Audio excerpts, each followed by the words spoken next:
네, 오늘 주신 말씀 함께 보시겠습니다. 오늘 함께 보실 말씀은 창세기의 말씀이고요. 37장 우리 12절부터 17절까지의 말씀을 같이 한번 보시겠습니다. 함께 찾으신 말씀 자리에 일어나셔서 함께 한 목소리로 합독하겠습니다. 창세기 37장 12절에서 17절 말씀입니다. 창세기 37장 12절 말씀. 그의 형들이 세겜에 가서 아버지의 양떼를 칠 때에 이스라엘이 요셉에게 이르되 내 형들이 세겜에서 양을 치지 아니하느냐 너를 그들에게로 보내리라. 요셉이 아버지에게 대답하되 내가 그리하겠나이다. 이스라엘이 그에게 이르되 가서 내 형들과 양떼가 다 잘 있는지 보고 돌아와 내게 말하라 하고 그를 헤브론 골짜기에서 보내니 그가 세겜으로 가니라. 어떤 사람이 그를 만난즉 그가 들에서 방황하는지라. 그 사람이 그에게 물어 이르되 내가 무엇을 찾느냐? 그가 이르되 내가 내 형들을 찾아오니 청하건대 그들이 양치는 곳을 내게 가르쳐 주소서. 그 사람이 이르되 그들이 여기서 떠났느니라. 내가 그들의 말을 들으니 도단으로 가자 하더라 하니라. 요셉이 그의 형들의 뒤를 따라가서 도단에서 그들을 만나니라. 아멘. 네, 자리에 앉으시겠습니다. 하나님은 우리의 순종을 통해서 당신의 말씀을 이루어 가십니다. 하나님은 순종을 참 좋아하십니다. 여러분 잘 아시는 말씀 중에 사무엘상 15장 22절 말씀이 있는데요. 같이 한번 읽겠습니다. 사무엘이 이르되 여호와께서 번제와 다른 제사를 그의 목소리로 청종하는 것을 좋아하심같이 좋아하시겠나이까. 순종이 제사보다 낫고 듣는 것이 숫양의 기름보다 나으니. 아멘. 선지자 사무엘이 이스라엘의 초대 왕이었던 사울에게 했던 말입니다. 사무엘은 사울에게 반문하고 있습니다. 이런 뜻이에요. 하나님께서 무엇을 더 좋아하시겠습니까? 하나님의 말씀에 순종하는 것이겠습니까? 아니면 번제나 화목제를 드리는 것이겠습니까? 여러분 어떤 것이 하나님이 더 좋아하실까요? 저는 이 질문에 대해서 이렇게 대답할 수 있을 것 같아요. 꼭 하나만 해야 하나요? 하나님은 두 개를 다 하면 더 좋아할 것 같은데요? 라고 대답할 것 같습니다. 저희가 아이들한테 그렇게 물어보죠. 당근 먹을래? 브로콜리 먹을래? 그러면 여러분 뭐라고 대답하십니까? 아직도 순수하세요. 요즘 애들은 꼭 그래야 되냐요? 라고 말해요. 저는 내가 먹고 싶은 거 먹을래? 꼭 그 둘 중에 하나 안 먹을래? 이제 그렇게 아이들이 대답하거든요. 제가 여러분들이 요즘 사람인지 옛날 사람인지 한번 테스트를 한번 해보겠습니다. 저를 한번 따라해 보시고 제가 질문하면 그냥 아무 생각 없이 답을 하시면 되겠습니다. 한번 따라해 보세요. 8888 8888 8888 네. 신데렐라의 난쟁이가 몇 명 나올까요? 네? 9명, 7명? 네. 신데렐라의 난쟁이가 안 나오죠. 네. 백설공주에 나온다고요. 네. 한번 따라해 보세요. 1학기, 2학기. 1학기, 2학기. 1학기, 2학기. 1학기, 2학기. 1학기 다음은 방학이죠. 네. 자, 또 한번 따라해 보세요. 10, 20, 30. 10, 20, 30. 10, 20, 30.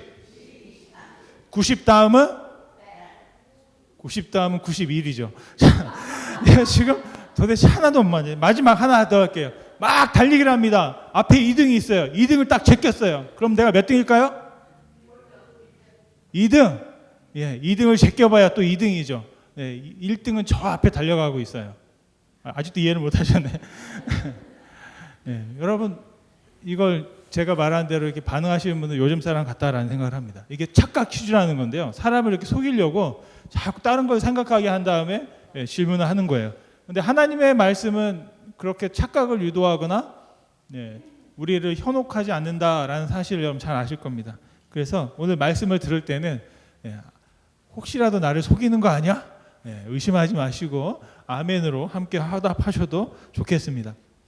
그런데요, 이 사울은 사무엘이 말할 때 편안하게 들을 수가 없어요. 왜냐하면 책망하고 있는 거거든요. 사울이 한 짓이 있어요. 왜 이런 말을 했냐면 사울이 전쟁을 했습니다. 아말렉과 대승을 했습니다. 그리고 전쟁에 승리하고 나보니 그 아말렉이 가지고 있는 정말로 살찐 소, 너무나 먹음직스러운 그런 짐승들이 있는 거예요. 그래서 그것들을 챙겼습니다.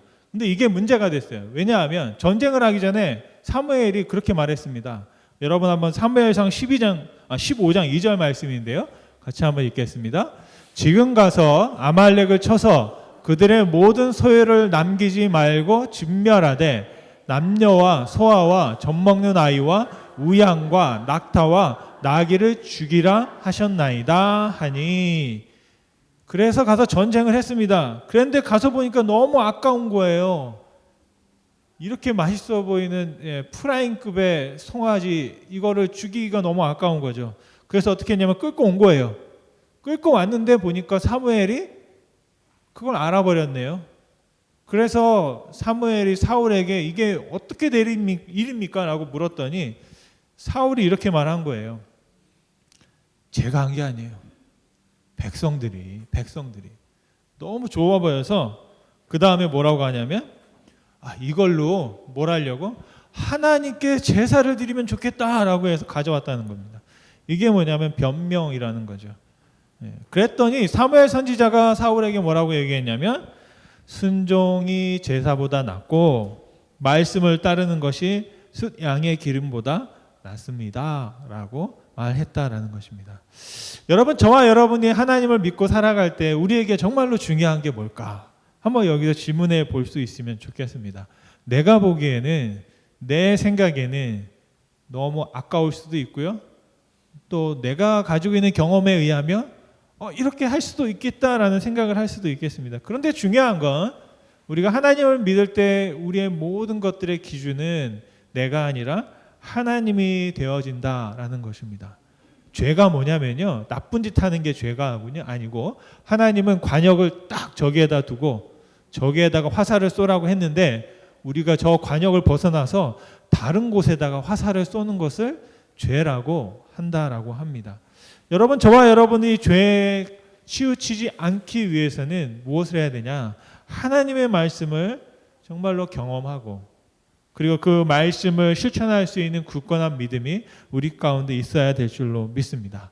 그러려면 우리가 하나님의 말씀을 아주 세밀하게 잘 들어야 합니다. 그냥 대충 듣는 게 아니라 하나님의 말씀을 듣고 그 말씀대로 정말로 살아보는 그런 노력과 실천이 우리에게 필요하다고 말씀드릴 수 있겠습니다. 이규현 목사님은 본질의 눈뜨다라는 책에서 다음과 같이 말씀했는데요. 같이 한번 읽어보면 좋겠습니다. 하나님의 말씀을 경험하려면 하나님의 말씀대로 순종해야 합니다. 하나님의 말씀대로 행동해야 합니다. 하나님의 말씀대로 순종할 때 그 말씀이 심령에 뿌리 내립니다. 아멘. 심령에 뿌리 내리면 어떻게 될까요? 제가 그 말씀대로 살게 된다라는 것이고 우리 삶을 통해서 말씀을 경험할 수 있게 된다라는 겁니다. 여러분, 한번 여러분에게 질문해 보면 좋겠습니다. 혹시 나는 왜 내 삶을 통해서 하나님의 말씀이 경험되지 않을까? 혹시 내가 그 말씀대로 순종하지 않거나 그 말씀대로 살아내지 않고 있는 것은 아닌가? 질문해 볼 수 있으면 좋겠습니다. 여러분, 말씀을 듣기만 하면 어떻게 되냐면 영적 비만 상태가 됩니다. 그래서 썩게 돼요. 문제가 돼요. 통하지가 않기 때문입니다. 그리고 말씀을 이렇게 설교자나 아니면 누구처럼 막 하는 사람 있잖아요. 말씀을 하는 사람은 하기만 하면 오히려 또 영적 기근을 탈진 상태가 되어버린 것을 볼 수 있습니다. 그래서 우리가 건강한 신앙생활을 하려면 말씀을 듣기도 하고 또 그 말씀을 행하기도 하는 들음과 행함의 균형을 잘 맞추는 것이 정말로 건강한 신앙생활을 하는데 도움이 될 것이다 라고 말씀드립니다. 여러분, 저와 여러분들이 하나님의 형통을 경험하려면 어떻게 해야 될까요? 바로 형통의 말씀을 듣고 그 말씀을 한번 살아 봐야 하겠다라는 것이죠. 2024년에 요셉의 이야기를 같이 나누고 있는 이유가 있습니다. 요셉은 형통의 사람이라고 그랬어요. 그래서 이 요셉에 관한 이야기 속에는 무엇이 담겨 있냐면 형통에 대한 삶의 비밀이 담겨 있어요.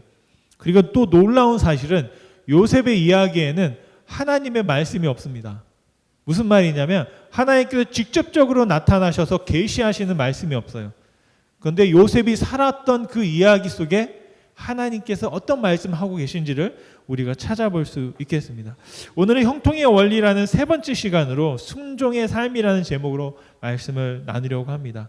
하나님은 요셉의 순종을 통해서 그를 형통의 길로 인도하셨습니다. 하나님께서 저와 여러분들이 하나님의 말씀에 순종할 때 저와 여러분을 형통의 길로 인도하시기를, 함께 나아가실 수 있기를 간절히 소원합니다. 오늘 본문의 말씀 12절과 17절 말씀에 보면 요셉이 아버지 야곱에게 순종한 이야기가 담겨 있습니다. 야곱이 요셉에게 부탁을 합니다. 그런데 좀 난감한 부탁입니다. 왜냐하면 사이가 좋지 않은 형들에게 요셉을 보내야 했기 때문입니다. 그런데 요셉은 그 아버지의 부탁을 듣고 굉장히 적극적으로 또 즉각적으로 아주 능동적으로 반응한 것을 볼 수가 있습니다. 이 요셉의 태도 속에서 우리가 어떻게 하나님의 말씀에 반응해야 하는지를 배울 수 있습니다. 질문은 이것인데요. 말씀에 순종하는 요셉의 태도를 통해서 우리가 배울 수 있는 지혜는 무엇일까? 첫 번째, 요셉은 즉각적으로 순종했다라는 겁니다. 요셉은 아버지의 말을 듣고 망설이지 않았어요. 그리고 아버지의 말에 즉각적으로 순종했습니다. 말만 한 게 아니라 그리고 말만 한 것이 아니라 그 말에 순종하고 실행에 옮겼다라는 것입니다. 그런데 이 요셉이 순종하기까지 저는 아버지 야곱의 태도를 한번 주목해서 볼 필요가 있다라고 생각합니다. 가끔 우리 부모들이 자녀들에게 말 안 듣는다고 타박할 때가 있습니다.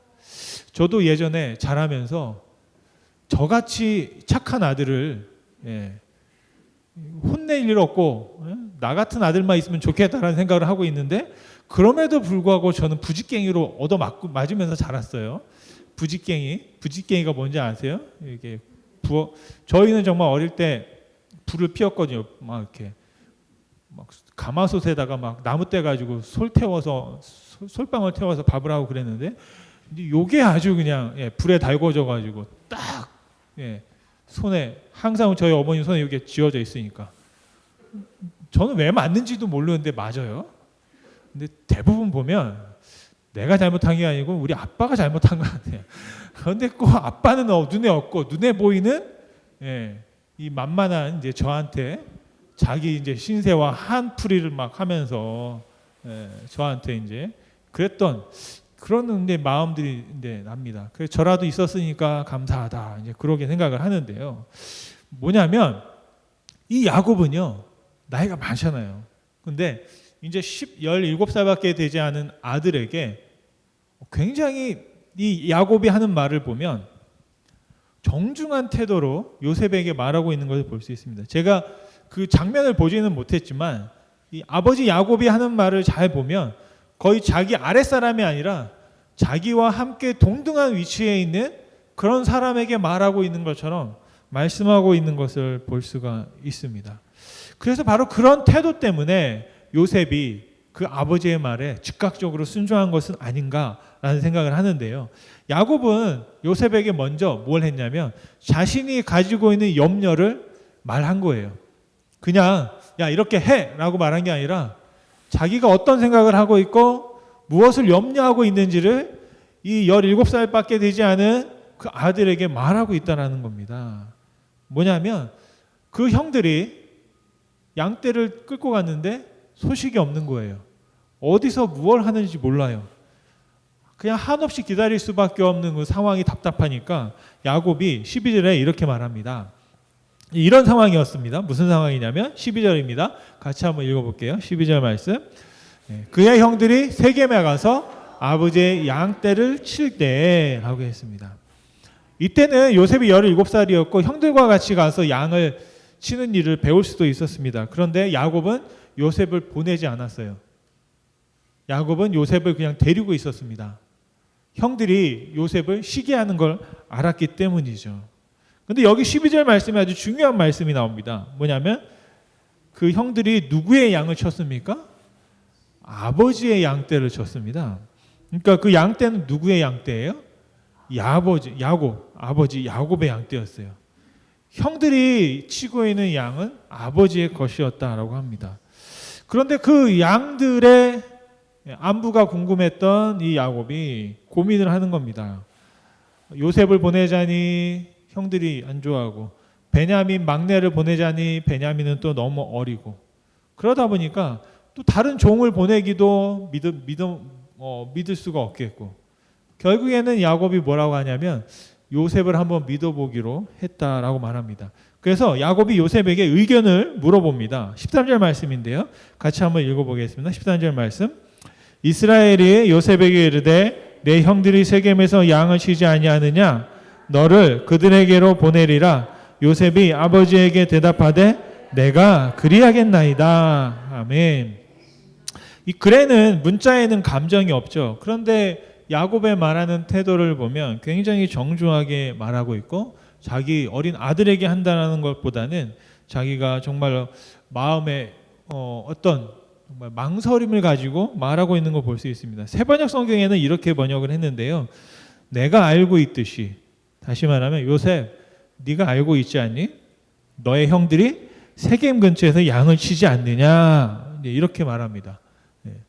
자기가 염려하고 있는 것, 그러면서 부탁하는 게 뭐냐면 내가 너의 형들에게 좀 보내야겠다. 이게 이제 원어를 그 세번역 성경을 통해서 이제 번역한 그런 뉘앙스가 이런 의미가 담겨 있다라는 겁니다. 이게 뭐냐면 요셉, 지금 나에게는 너밖에 없구나. 너는 어떠니? 한번 갈 수 있겠니? 이렇게 부탁하고 있는 것이죠. 그러자 요셉은 어떻게 대답하냐면 바로 즉각적으로 순종합니다. 고민도 하지 않고 제가 가겠습니다. 그런데 이 말씀에서 보면 야곱이 그런 말을 합니다. 내가 너를 그들에게 보내야겠다. 정말 이게 어떤 의미일까? 그때는 몰랐는데 나중에는 알게 되는 거죠. 그들에게 감을 통해서 어려움을 겪게 되는데요. 여하튼지 간에 요셉은 아버지에게 조금만 기다려보세요. 지금 아닌 것 같아요. 좀만 더 기다리면 형들이 알아서 오겠죠. 뭐 이렇게 말할 수도 있는데 아버지의 말을 듣고 바로 즉각적으로 순종했다라는 것입니다. 그리고 두 번째로 요셉은 그 아버지의 말에 매우 적극적으로 순종했습니다. 야곱이 요셉에게 구체적인 지시를 했는데요. 세 가지에서 한 네 가지 정도로 볼 수 있어요. 한번 14절 말씀을 같이 한번 읽겠습니다. 시작. 이스라엘이 그에게 이르되 가서 내 형들과 양떼가 다 잘 있는지를 보고 돌아와 내게 말하라 하고 그를 헤브론 골짜기에서 보내니 그가 세겜으로 가니라. 아멘. 제가 보니까 네 가지 동사가 나오더라고요. 첫째는 가서, 두 번째는 어떻게 해요? 가서 봐라. 보는데 두 가지를 봐야 돼요. 형들을 보고 양떼를 봐야 돼요. 그리고 어떻게 하라고요? 와라. 데리고 오는 게 아니고 너 혼자 와라. 그리고 마지막 하나가 더 있는데 뭐냐면 나에게 알려줘라. 말해라라는 겁니다. 이게 하나의 미션이에요. 그러니까 우리가 뭔가를 순종할 때는 이 미션을 딱 정확히 듣고 그것을 수행하는 것이 적극적인 순종이 되겠죠. 가서 보고 와서 말하라 라고 하는 것이 이제 바로 요셉에게 야곱이 주었던 말씀입니다. 그때 첫째로 요셉은 세겜으로 갔습니다. 어디에서 갔느냐? 헤브론에서부터 세겜까지 갔어요. 지도를 한번 보시면 거기가 지금 맨 밑에 헤브론이 있고요. 베델을 지나서 세겜이라는 곳이 이제 이렇게 쭉 있습니다. 저희가 산악 지역이고요. 상등성이를 따라서 쭉 이제 올라가는 북쪽으로 가는 길이 되겠습니다. 보니까 한 55마일 정도 된다고 그래요. 차로 가면 1시간이면 가겠지만 그 당시에는 그냥 쉬지 않고 가면 하루도 갈 수 있겠으나 막 걸어서 가든지 뭐 나귀를 타고 가든지 말을 타고 가면 최소 2, 3일 정도는 걸리고 한 최소 4일까지는 잡고 가서 만나야 되지 않을까라는 생각을 합니다. 제가 예전에 캘리포니아에 살 때 보면 캘리포니아 해안가에 보면요. 예전에 1700년대 스페인이 이쪽 캘리포니아에 와서 맨 먼저 한 게 뭐냐면 성당을 지었어요. 그래서 그 한번 또 지도를 보시면 맨 밑에가 샌디에고고요. 그리고 샌디에고에서부터 이렇게 쭉쭉쭉쭉쭉 올라가면서 샌프란시스코까지 성당을 쭉 해안가로 지었습니다. 저게 21개의 성당이 있는데요. 맨 처음 지어진 게 샌디에고고, 그리고 이 성당이 지어진 곳들이 다 대도시예요. 그래서 샌디에고나 로스앤젤레스나 또 저기 샌프란시스코까지 이제 큰 대도시가 됐습니다. 근데 재미있는 건 이 성당들이 지어진 간격이 30마일 정도 됩니다. 딱 거의 비슷하게. 근데 그 30마일이 뭐냐면 선교사들이 말을 타고 하루 동안 이동할 수 있는 거리가 30마일이라고 해요. 그래서 그때에는 선교사들이 말 타고 막 가서 여기가 한 30마일 왔다. 거기다가 또 성당을 하나 짓고 또 한 30마일 가서 또 성당을 하나 짓고 하는 식으로 이렇게 쭉 해서 21개의 성당을 지었다고 합니다. 그래서 어떻게 보면 요셉도 이제 쭉 갑니다. 세겜을 통해 갔어요. 갔는데 문제가 생겼어요. 뭐냐면 형들이 없는 거예요. 여러분 만약에 세겜에 갔어요. 형들이 없으면 여러분 어떻게 하시겠습니까? 바로 저는 그냥 집으로 돌아가서 형들이 없던데요? 그랬을 것 같아요. 그런데 오늘 말씀해 보니까 요셉은 그 세겜에서 막 헤매고 다니면서 형들을 열심히 찾았다라고 되어 있습니다. 그래서 찾다가 보니까 누구를 만나냐면 어떤 사람을 만나게 되었습니다. 얼마나 이 요셉이 열심히 찾아다녔는지 이 요셉이 방황하는 걸 보고 좀 안타까웠던 것 같아요. 그러면서 그에게 말하는 겁니다. 15절 말씀 한번 같이 읽어보겠습니다. 15절 말씀. 어떤 사람이 그를 만난지 그가 들에서 방황하는지라 그 사람이 그에게 물어 이르되 내가 무엇을 찾느냐라고 합니다. 전 재미있는 게요. 이 사람이 도대체 어떤 사람인가 고민이 많이 됩니다. 왜냐하면 이 사람 때문에 요셉이 좀 어떻게 보면 이 사람이 없었으면 그냥 요셉은 다시 집으로 돌아가는 거예요. 그런데 이 사람을 만남으로 말미암아서 갑자기 대화하기 시작하고 그러면서 형들의 거쳐 형들이 지금 어디로 갔는지를 이 사람이 알려주게 되는 걸 볼 수 있습니다. 저는 그래서 성경을 한번 찾아보면서 혹시 이 사람이 천사가 아닌가 싶어가지고 주석을 한번 찾아봤는데 뭐 그런 얘기는 없어요. 그냥 한 사람이에요. 어떤 사람. 그런데 이 사람은 어떤 사람이냐면 형들이 서로 나누었던 이야기를 가까이에서 듣고 그걸 알고 있던 사람이었습니다. 바로 요셉이 이제 질문하는 겁니다. 뭐라고 하냐면 16절 말씀인데요. 같이 한번 읽어보겠습니다. 16절 말씀에 그가 이르되 내가 내 형들을 찾아오니 청하건대 그들이 양치는 것을 내게 가르쳐 주소서. 그 어떤 사람에게 그런 요청을 하는 거예요. 그 사람이 그걸 알지 모르는지도 모르는데도 불구하고 요청을 합니다. 그랬더니 17절 말씀에 이렇게 말합니다. 같이 한번 읽겠습니다. 17절 말씀. 그 사람이 이르되 그들이 여기서 떠났느니라 내가 그들의 말을 들으니 도단으로 가자 하더라 하니라. 요셉이 그의 형들의 뒤를 따라 가서 도단에서 그들을 만나니라. 아멘. 결국에는 어떻게 됐냐면 요셉은 헤브론으로 돌아가지 않았습니다. 그리고 도단으로 갔습니다. 이 도단이라는 곳은 다시 한번 지도를 보면 이 세겜에서 또 한 25마일, 한 30마일 정도 더 위로 올라가야 되는 것이었습니다. 그런데 집으로 돌아가지 않고 아버지의 말대로 가서 봐라. 그래서 만날 수 있게 어떻게든지 만나기 위해서 그곳에 갔습니다. 그런데 지금 요셉은 세겜에 있어요. 세겜에는 아주 지형적으로 재미있는 곳입니다. 이스라엘 사람들은 세겜하면 산 두 개를 떠올립니다. 세겜에는 에발산이라는 산이 있고 그리심산이라는 산이 있어요. 그래서 그 세겜을 통해 가지고 북쪽으로는 에발산이 있고 남쪽으로는 그리심산이 있습니다. 아마 요셉은 고민했을 것 같아요. 어디로 갈 것인가? 소식을 들었으니까 그냥 아버지에게 갈 것인가? 아니면 형들을 만나고 갈 것인가? 그런데 요셉은 능동적으로 어디를 향해 갑니까? 에발산을 넘어서 도단으로 갔고 거기서 형들을 만났다라고 되어 있습니다. 그런데 결국엔 이 만남 때문에 요셉의 삶에 큰 변화가 일어났던 것을 볼 수 있습니다. 요셉은 아버지가 자기에게 했던 말 중에 완전하게 그 미션을 수행하지는 못했습니다. 나중에 말씀해 보면 가서 보는 것까지는 했지만 다시 아버지에게 돌아가지는 못했어요.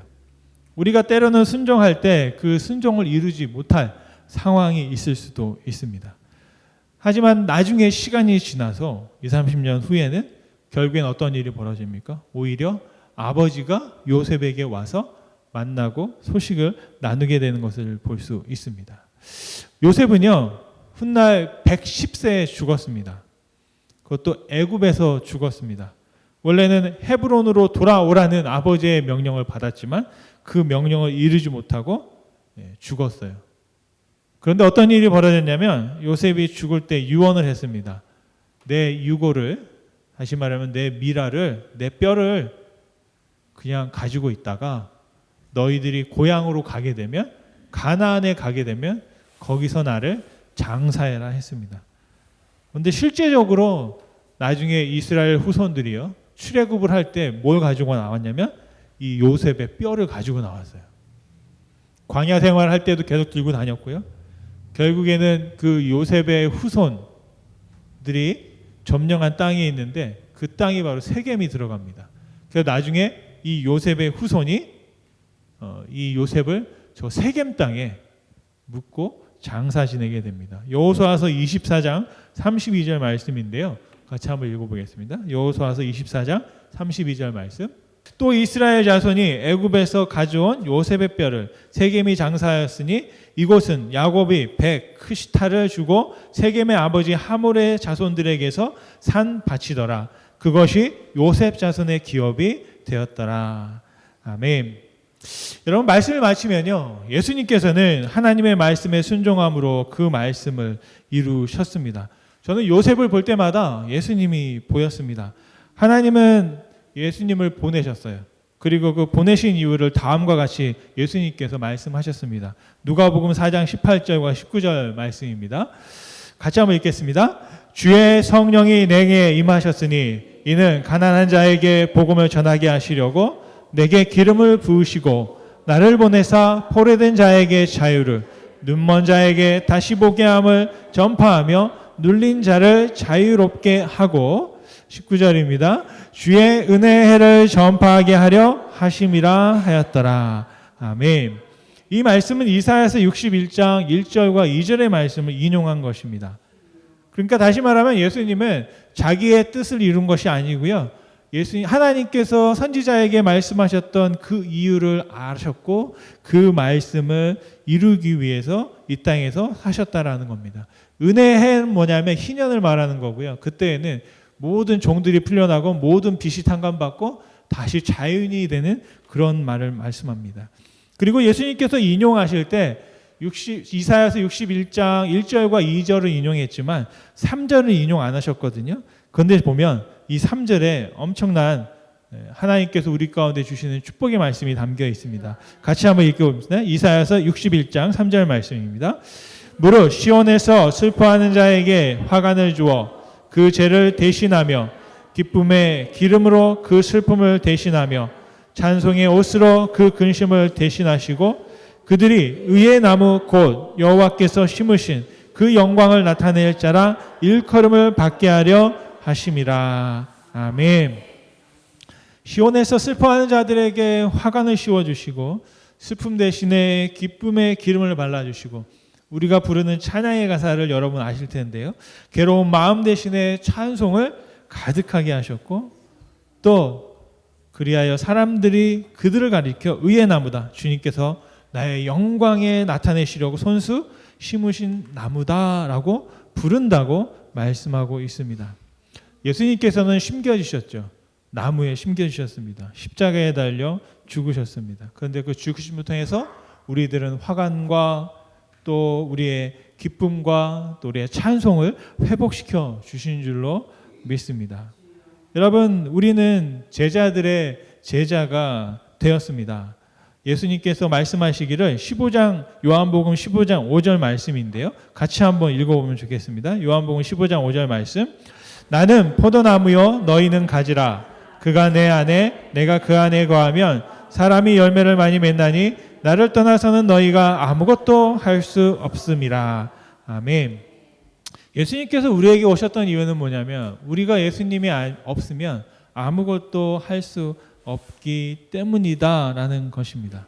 반대로 예수님과 함께 한다면 우리는 무엇이든지 할 수 있는 줄 믿습니다.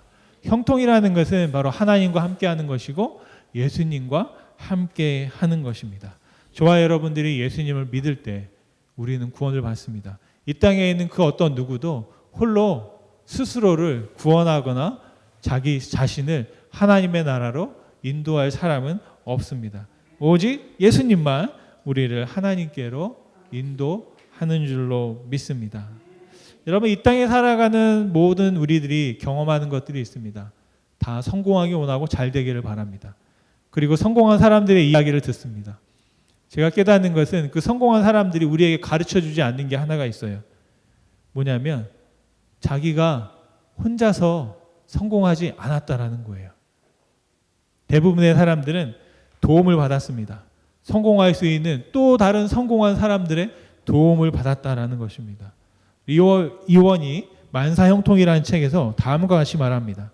성공한 명사들 중에 자신이 성공을 할 수 있었던 진짜 비밀을 전해준 사람은 아무도 없다. 혼자만의 힘으로 성공할 수는 없다. 성공은 혼자만의 힘으로 이루어지는 것이 아니라 여러 성공가들의 힘을 빌려 이루는 것이다 라고 했습니다. 저와 여러분이 잘 아시는 워렌 버핏이라는 투자의 귀재라는 분이 있죠. 이분도 비슷한 말씀을 하셨습니다. 성공한 사람들과 동료가 되어야만 당신도 성공할 수 있다. 여러분, 그런데 문제는 뭐냐면 우리가 그 성공한 사람들의 동료가 될 수 있느냐? 친구가 될 수 있느냐? 그들이 나를 받아줄까? 하는 것이 문제가 될 것이다 생각합니다. 저와 여러분들이 구원을 받고 삶의 성공을 하려면 무엇이 필요하냐면 바로 성공하신 분. 역사상 가장 큰 성공을 거두신 분. 저는 그분이 바로 예수님이라고 믿습니다. 이 땅에 있는 모든 사람들이 성공했습니다. 하지만 그 재물은 자기 세대를 지나고 몇 세대를 지나면 없어져요. 재물로 성공한 것이 아니라 예수님은 무엇으로 성공했습니까? 죽음을 이기셨다는 거죠. 죽음을 이기시고 부활하셨습니다. 바로 그만큼 더 위대한 성공은 없을 것이고요. 바로 그런 성공하신 예수님을 말미암아서 우리는 예수님과 함께 부활의 성공을 이루게 되는 줄로 믿습니다. 예수님께서는 우리에게 말씀하셨습니다. 누구든지 그리스도 안에 있으면 새로운 피조물이라 이전 것은 지나갔으니 보라 새 것이 되었도다. 여기서 중요한 것이 뭐냐면 누구든지라는 단어입니다. 누구든지. 제가 알기로는 어떤 유명한 미국의 아주 사람을 만나려면 점심 한 끼 먹는데 몇만 불을 줘야 한다고 하더라고요. 하지만 우리가 예수님을 만나기 위해서는 여러분 몇만 불을 주지 않아도 됩니다. 누구든지 그리스도 안에 있으면 우리는 새로운 피조물이 될 수 있다라는 것입니다. 여러분, 저는 오늘 야곱이 요셉에게 주었던 명령, 부탁의 말씀을 나누었습니다. 나 대신에 가서 보고 다시 돌아와라. 저는 이 똑같은 말씀을 예수님께서 우리에게 하고 계신 것 같아요. 예수님께서 제자들에게 말씀하셨습니다. 내가 너희를 세상에 보낸다. 정말로 그런 말씀하셨습니다. 요한복음 17장 8절 말씀인데요. 같이 한번 읽겠습니다. 아버지께서 나를 세상에 보내신 것 같이 나도 그들을 세상에 보내었고. 아멘. 예수님께서 제자들을 세상에 보내셨어요. 그리고 우리는 제자들의 제자입니다. 그래서 예수님은 우리를 또한 세상으로 보내신 줄 믿습니다. 왜 보내셨을까요? 가서 보고 돌아와라 말씀하고 계신 줄로 믿습니다. 저와 여러분들이 오늘 예배 후에 우리는 하나님의 보냄을 받아 세상으로 나아가게 됩니다. 예수님은 제자들을 교회로 보내신 것이 아니라 세상으로 보내셨어요. 우리가 살고 있는 삶의 현장으로 보내셨습니다. 가서 보고 그들을 구원하여 오라고 말씀하고 계신 줄로 믿습니다. 요한복음 17장 19절 말씀에 보면 또 그들을 위하여 내가 나를 거룩하게 하오니 이는 그들도 진리로 거룩함을 얻게 하려 함이니이다 라고 말했습니다. 여러분, 거룩하게 되는 것. 예수님께서 왜 거룩하게 되셨느냐? 우리를 거룩하게 하시려고. 예수님이 거룩합니다. 찬양 받으시기 위함도 있지만 예수님이 거룩해져야만 예수님과 함께하는 우리가 거룩해질 수 있기 때문인 줄 믿습니다. 여러분, 진리라는 건 뭐냐면 영원히 변하지 않는 것이 진리입니다. 요한복음 17장 3절 말씀해 보니까요. 영생은 곧 유일하신 참 하나님과 그가 보내신 자 예수 그리스도를 아는 것이다 라고 말했습니다. 영생이라는 건 뭡니까? 변하지 않는다는 거죠. 바로 이것이 진리예요. 누구를 알아야 됩니까? 그리스도 예수를 알아야 한다는 것이죠. 그리스도 예수께서 저와 여러분을 제자로 부르시고 우리를 세상에 보내셔서 내가 거룩한 것처럼 너희들도 거룩하여지고 이 세상을 거룩하게 하라고 하시는 말씀이 하나님께서 우리에게 원하고 바라시는 그런 말씀이다라고 믿습니다. 제가 처음에 말씀드렸던 것처럼 우리가 신앙생활에 성공하기 위해서는 하나님의 말씀을 잘 알고 그리고 그 말씀을 실천하고 사는 것입니다. 예수님께서 우리에게 주신 말씀이 무엇입니까? 가서 보고 구원하여 오라. 거룩하게 하라. 바로 세상에 나아가 너희들이 나의 제자로 살라 말씀하고 계신 줄로 믿습니다. 여러분, 그러기 위해서 우리가 먼저 해야 될 것이 있습니다. 첫째로 예수 그리스도를 나의 구주로 믿으시기 바랍니다. 그리고 세상에 갈 때 예수님은 우리를 홀로 보내지 않고 성령과 함께 보내주셨습니다. 그래서 그리스도와 함께 세상을 향해 나아가시기 바랍니다. 그리고 그 세상에서 정말로 예수가 필요한 사람들을 여러분 만날 수 있기를 바랍니다. 어쩌면 그 어떤 사람을 만남으로 요셉이 형들의 소식을 들었던 것처럼 우리가 그 어떤 사람이 되어서 예수님이 어느 곳에 있다라고 알려줄 수 있는 그런 삶을 살아갈 수 있다면 내가 들었다, 내가 보았다, 내가 예수가 도단에 있다. 형들이 도단에 있다 말한 것처럼 예수가 바로 이 시온교회에 있다. 말씀 안에 있다라고 우리가 함께 소개하고 나눌 수 있는 삶을 살아갈 수 있기를 간절히 소원합니다. 정말 우리를 세상에 보내신 예수님의 말씀에 순종함을 통해서 이 세상의 형통이 아니라 하나님의 말씀에 형통을 이루며 살아갈 수 있는 저와 여러분이 되시기를 간절히 축원드립니다. 기도하시겠습니다.